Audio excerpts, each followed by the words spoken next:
All right, welcome back everybody. This is day 2 of online school. It's Tuesday, March 17th. Make sure that you do the quiz from yesterday. Your time slot is today. It's from 11 to 12, so please complete that quiz. Don't get a 0 on the first quiz. Again, that's 11 a.m. to 12 p.m. it's open. If you don't take it in that time slot, it is a 0. Please don't forget. All right. Today's assignment, again, is the same. You have to fill in the skeleton PowerPoint. That's all it is today, is to do the quiz and fill in the PowerPoint, so there's no worksheet or anything to go along with it. And that is due by 8 a.m. tomorrow morning. All right, today we're talking about meiosis, and please pay attention to the name. It is different than mitosis. They are very different processes. They do have some similarities, but they're different, so don't get confused. Meiosis, not mitosis. And this is basically how we're going to form the sex cells. So this is how, this is the process that allows for sexual reproduction to occur. All right, so what is sexual reproduction? Sexual reproduction is when you take gametes from two different parents. So asexual reproduction, you're going to have one parent, and you're going to end up with clones. So in asexual, you have one cell. It splits into two cells, and they are all the exact same. In sexual reproduction, you're taking gametes from two different parents,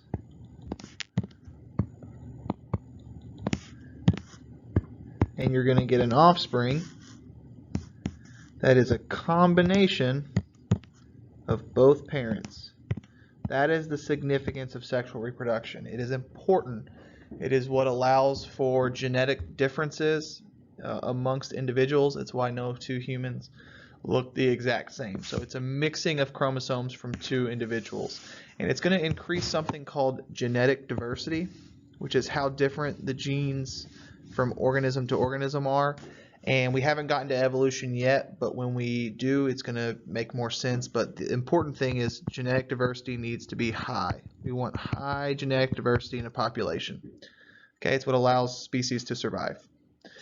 Now, meiosis, this process of sexual reproduction, is different than mitosis because we're producing more daughter cells, but we're also producing two different cells like I've demonstrated here. So that's sexual reproduction. That's why it's important. Now we're going to talk about meiosis as a whole. So most plants and animals have two sets of chromosomes. They have one from each parent. We've already talked about diploid. That is when you have two sets of chromosomes. All right, two complete sets of chromosomes. The opposite of that are your reproductive structures. They are called gametes, and they only have a single set of chromosomes. We call those haploid or 1N. All right, so if it's a cell that is 2N, it is diploid, and remember those are somatic cells, and that just means that they are body cells. You can contrast that with haploid cells, which are 1N, and these are going to be gametes, and there's only two types of gametes. In humans, you have sperm and you have egg. So these here only have half the number of chromosomes. Excuse the handwriting. I'm doing my best. All right? So that's the basis for how meiosis is going to work. Make sure you know the difference between diploid and haploid. You got to know those two words because I'm going to use them quite a bit for the next however many minutes this takes. This process of meiosis is going to reduce the number of chromosomes by half, by 1/2, and it's going to produce haploid cells. So we're going to start with a diploid cell, but we are going to end with haploid cells. And that's different from mitosis. In mitosis, you start with a diploid cell, right? So mitosis, you start with a 2N diploid cell, and you will end with a diploid 2N cell. All right, you'll start with and finish with the same thing. In meiosis, you will start with a diploid cell, but you will end with haploid cells. So that's a huge key distinction between mitosis and meiosis, is what is the cell you end with. In mitosis, you end with a diploid cell. In meiosis, you end with a haploid cell. So the process that we're going to look at now is going to look similar to mitosis, but you actually have 2 rounds of division. So in mitosis, you only have 1 round of division, and in meiosis, you're going to have 2. You'll have meiosis 1 and meiosis 2. And this second round of division, this meiosis 2, is how you end up with 1N cells. Okay, because there's only 1 round in mitosis, you only end up with diploid cells. It's the opposite in meiosis. So if we look here, we're just looking at meiosis 1, and we've actually even included interphase because yes, these cells do have interphase as well. Remember, that's one of the 2 stages. You have the interphase, and then you have the mitotic phase. Before meiosis, you still have interphase because you still have to have the S phase. You still have to replicate the DNA. Okay, so do not forget that. If you don't remember what interphase is, if you don't know what happens during S phase, you need to go watch the mitosis video again because you've got to understand that. All right, so you still have interphase. For meiosis 1, which is the first round of division, you're going to have prophase 1, prometaphase 1, metaphase 1, anaphase 1, and then telophase 1, and cytokinesis.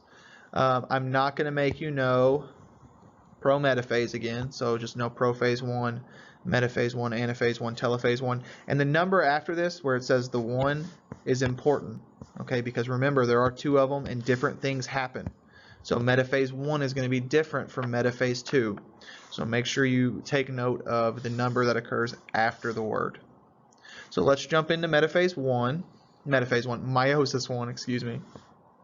All right, so meiosis 1. Like I said, meiosis is preceded by a normal interphase. So when comparing mitosis and meiosis, they are both preceded, which means something that comes before, by interphase, and that's going to include G1, S, and G2. I highly recommend, if you don't know what goes on during those processes, you go back and either watch the mitosis video again or review your notes. During the S phase, we're going to replicate the DNA and we're going to make sister chromatids. All right, so what we have here is a chromosome. These are our sister chromatids. So I'm going to highlight one in blue. Hopefully it shows up. Doesn't really look like blue, but so this is one chromatid. And then I'll do the other one in purple. Doesn't look that different. Let's go around the outside of it a little bit so we know. Purple here and blue here. And that's going to be your sister chromatids. Okay? They are attached to each other thanks to something called a centromere. And you can see that here. They've called it the centromeric region. But it's the center of the chromatids where they're attached to form a chromosome. So that's what we're going to work with. It's important that you know the difference between a chromosome and a chromatid. This whole thing, if I can circle it here, is a chromosome.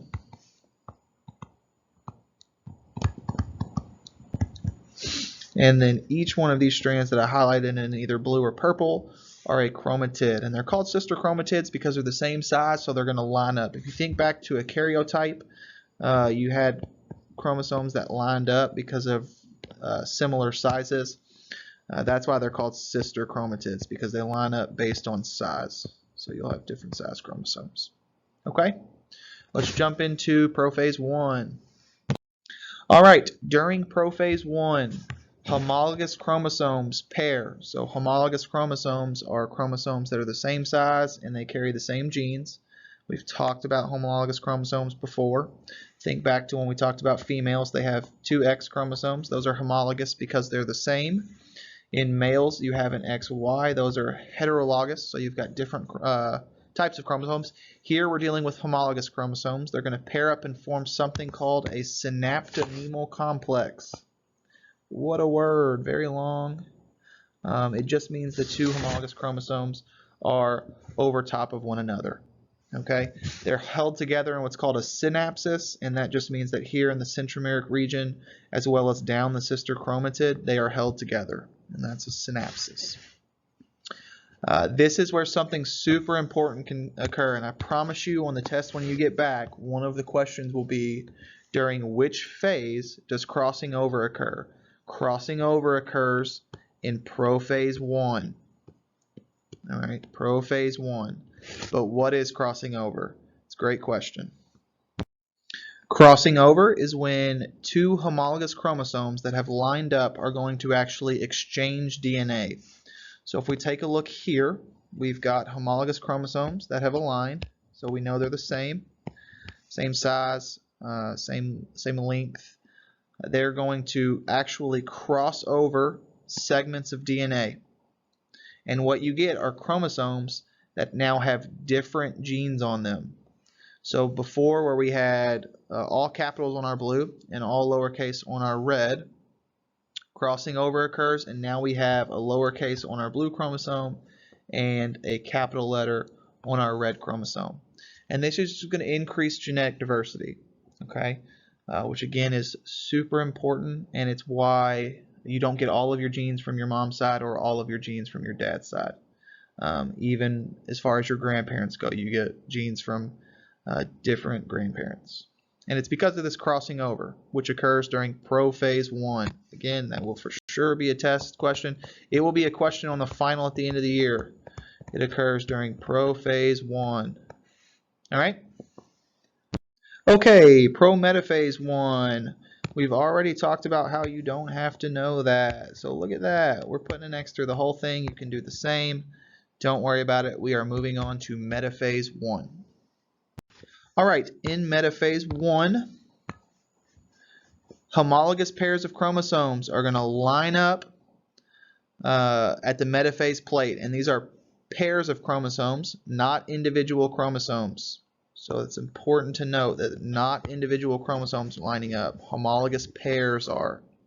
So they're going to line up at a metaphase plate, and that's not an actual real region. It is just an area, so it's the middle of the cell. They refer to that as the metaphase plate. You'll also hear it as the equatorial plate. I don't care what you call it, just know it's the middle of the cell. And what you'll see here is, and we're on this side because we're talking about meiosis, is you have two chromosomes at each spot. You have 1, 2, 1, 2, 1, 2, and 1, 2. Whereas in mitosis, you just have single chromosomes lining up in the middle. All right, so that's a really big distinction between mitosis metaphase and meiosis metaphase 1. You'll see something like this in meiosis 2. All right, meiosis 2. But once they've lined up, we are ready to move on to anaphase 1. All right, in anaphase 1, you will have a separation of chromosomes, and this is done by the centromeres. So I'm going to highlight the centromeres in light blue. They are these organelles here. All right. Centrosomes, I'm sorry, centrosomes, not centromeres. And they are going to produce the mitotic spindle fiber, which I'll highlight in purple. And these are going to attach to the chromosomes, specifically the kinetochore, which is a protein that's found in the middle. You don't have to know that. Just know they're attaching to the chromosomes, and they're pulling whole chromosomes apart. Whole chromosomes, not sister chromatids. In anaphase 1, we're pulling whole chromosomes. That's going to be really important because it's going to look different when we get to anaphase 2. But now that we've got the chromosomes pulled apart, we are ready to move on to telophase 1. All right, in telophase 1 and cytokinesis, the separated chromosomes are now at opposite poles. So you end up with a cell that has chromosomes on each half, and cytokinesis can begin. So cytokinesis will, in animal cells, you'll form a cleavage furrow so that cell can pinch off and become two new cells. Remember, it's a little different in plants. During cytokinesis, they're going to form a cell plate, and this cell plate will eventually turn into a cell wall. All right, so definitely different when comparing cytokinesis in animals versus plants. But telophase 1, not that exciting. Cytokinesis is the same as it is in mitosis. But now we've created 2 new diploid cells. So at this point, we started with 1 diploid cell at 2N, and we've created 2 diploid cells. Now I've said a million times, so I'll say it again. We are not going to end with diploid cells. We will end with haploid cells. Okay, we will end with haploid cells. But we're not there yet. We have to go through the second round of meiosis. All right, so diploid meiosis 2. We're taking the 2N cells we've just created, and we're going to make 4 haploid cells. And we're going to do this through the same sort of procedure as mitosis. We're going to start with prophase 2, metaphase 2, anaphase 2, telophase 2. You can see now why the numbers are important. It's going to distinguish between what happens in the first round of division versus the second round of division. So let's go ahead, jump into prophase 2 and see what happens. All right, so in prophase 2, we're going to have a little bit of differences based on species, so they're species specific. In some species, the chromosomes will decondense in telophase 1. If they do, they will recondense now, because you have to have that condensed chromosome in order for this to work. If centrosomes were duplicated, they're going to migrate to opposite poles and form new spindles, because we're going to do anaphase again, which means you need centrosomes. So in telophase 1, you can start to see the centrosomes and spindle fibers go away. They're brought back here in prophase 2. What you will see in prophase 2 is that there is no crossing over. Crossing over occurs in prophase 1. Okay, there is no crossing over in prophase 2. Don't get that confused. Another thing you can't do on a test is if I say when does crossing over occur, you can't just say prophase. You have to indicate whether it's prophase 1 or prophase 2. Okay, but that's what happens in prophase 2. We can now move on to prometaphase 2. And you can probably guess by now what we're going to do with prometaphase 2. We're just going to put an X or some squigglies through it because we're not covering that. You don't have to worry about it. We're moving on to metaphase 2. So in metaphase 2, this is the difference between metaphase 2 and metaphase 1. In metaphase 2, you're going to have single chromosomes line up. They are not pairs of homologous chromosomes in metaphase 2. It's a single chromosome. So pay attention here. This is what it looks like in meiosis 1. This is what it looks like in meiosis 2. It's a single chromosome. So up here, we're pulling whole chromosomes in opposite directions. However, in anaphase 2, we're taking this single chromosome and we're pulling sister chromatids apart. And this is what's going to cause you to go from 2N to 1N, is pulling these chromosomes apart from sister chromatids. Big distinction there. Big distinction. So make sure we can understand the differences between meiosis 1 here and meiosis 2. Specifically, we're in metaphase. Now, once that occurs, metaphase 2, anaphase 2, very similar to mitosis. Very, very similar. So similar that we're not even going to really go over them because they proceed exactly the way as mitosis. In telophase 2, the chromosomes have arrived at opposite poles. So we are going to have something that looks like this. I don't know why I picked yellow. And then you'll have your chromosomes on one side, you'll have your chromosomes on the other, because they've arrived at opposite ends. You're going to start to see a nuclear envelope. Oh, let me use a different color here. You'll have a nuclear envelope start to form around the chromosomes, just like that. Cytokinesis is going to start. So what you'll see is these slowly start to pinch in right here to form a cleavage furrow. And eventually you will get 2 completely new cells that have a complete nuclear envelope and half the DNA as they normally would because they are 1N cells. So one of the important things that you need to be able to do is compare meiosis to mitosis. because you may be asked to do a Venn diagram. It may just be an essay question where you're told to compare and contrast. So the first thing, let's compare for a second. Both processes divide the nucleus. All right. That's basically the definition of mitosis. It's a nuclear division. So that's going to occur in both meiosis and mitosis. Now, one of the key differences here is mitosis is a single division. It's one. It only happens one time.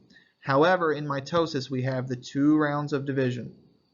Okay, so meiosis has 2 rounds of division.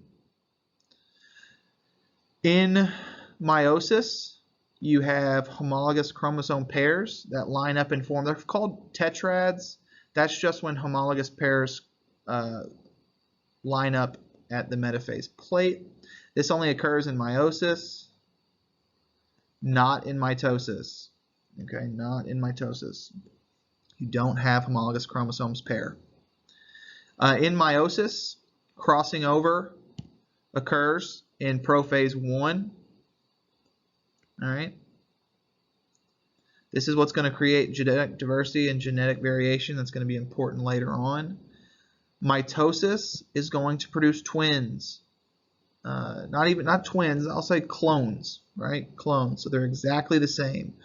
In mitosis, what you start with is what you finish with. In meiosis, you end with something that is genetically different from what you started with. The last thing I do want to point out here is that meiosis reduces something called ploidy, and ploidy just means it's going from diploid to haploid, or polyploidy to diploidy, but you don't have to know that. Meiosis does not reduce ploidy. So in mitosis, you're going from 2N to 2N. In meiosis, you're going from 2N to 1N. So here's a really good overall diagram that's going to show you the differences between meiosis and mitosis. I highly, highly, highly recommend that you take a few minutes and burn this into your memory because it's going to give you a much better picture of what's going on. You'll notice here that meiosis 1, this area here, is the big difference between meiosis and mitosis, because if you scroll or look down, this is all blank area. Okay, but when you look here, meiosis 2 and meiosis 2 and mitosis are extremely similar. All right, so what we're going to do is we're going to just draw meiosis in a nice, concise way without all the steps, so you can just see the overall process and hopefully get a good understanding of it. So we are going to take a spider mite, which is a type of mite, and this spider mite has 4 chromosomes. So we're going to look at meiosis in this particular spider mite. So we're going to start with a single germ cell, and remember, germ cells are what eventually become sex cells. So this is a diploid cell. That's going to be 2N. Okay, and this is a germ cell. So it's going to have 4 chromosomes. 1, 2, 3, and 4. But remember, in the S phase, we're going to have 2 times as much DNA because we're copying it. Right? That's S phase of interphase. So what you get is double the amount of DNA. Okay? First round of meiosis occurs. So meiosis 1, and you get 2 resulting cells that now have the normal amount of DNA. They're both 2N because if you have your centrosomes here and they attach to the chromosomes and they pull them in opposite directions, right? You're going to end up with 2 cells that have the normal amount of DNA. So they're still going to have 4 chromosomes like they're supposed to. Do we see that? So they are still 2N. They are still 2N. Both of these are diploid cells. But we don't want that for gametes, right? We want our sex cells to only have half the amount of DNA. So what's going to happen is your centrosomes are going to produce the spindle fibers again. just like this.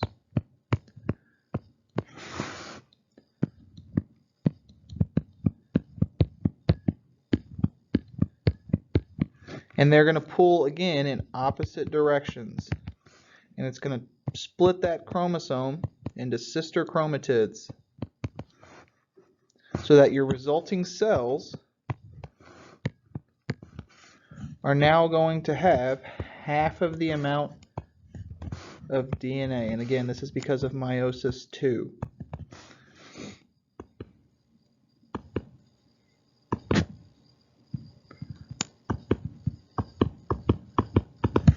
All right? They have half the amount of DNA they're supposed to. Sorry, I don't know why I drew that twice. And that's going to happen in each cell.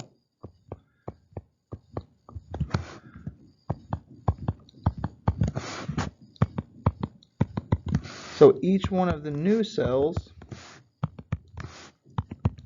are now haploid.